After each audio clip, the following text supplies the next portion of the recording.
सूरत में राजस्व में व्यवधान के कारण जन सेवा केंद्रों पर लंबी कतारें लगने वाले लोगों में भारी आक्रोश देखने को मिला। सूरत शहर के जन सेवा केंद्र पर आवक दाखिले के फॉर्म के लिए लंबी कतारें लग रही है। लोगों की मजबूरी का फायदा एजेंट और दलाल उठा रहे हैं।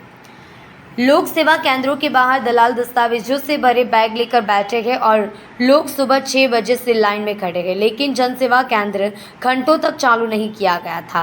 केवल 200 टोकन दिए गए थे और हजारों लोग लाइन में खड़े थे। तंत्र की धीमी कार्यप्रणाली से लोग नाराज थे।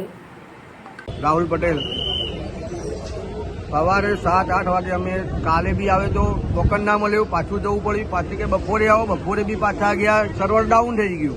હવે આજે અહીંયા 7-8 વાગ્યાના આવેલા છીએ। 10 કિલોમીટર દૂરથી આવું છું, અલથાણથી હું, બરાબર। હવે આવી રીતે અમારે રોજ ધક્કા ખાવાના। એક કાઉન્ટર છે, ફોટો પાડવા માટે એક કાઉન્ટર છે, એમને મિનિમમ આટલી પબ્લિકમાં 3 થી 4 કાઉન્ટર રાખવા પડે। એની જગ્યાએ એક કાઉન્ટરમાં શું ચાલવાનું છે બધી પબ્લિક? અને આજે આટલી બધી ગરમી છે તો બી અમારે આવીને લાઈનમાં ઊભું રહેવાનું।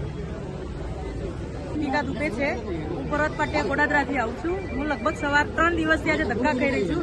સવારે 7 વાગ્યાની આવીને લાઈનમાં ઊભી છું, તે છતાં હજી હવે ટોકન મળ્યું છે, પણ હજી તો ક્યારે વિન્ડો ખુલશે અને ક્યારે નંબર આવશે એની કોઈ ખ્યાલ નથી।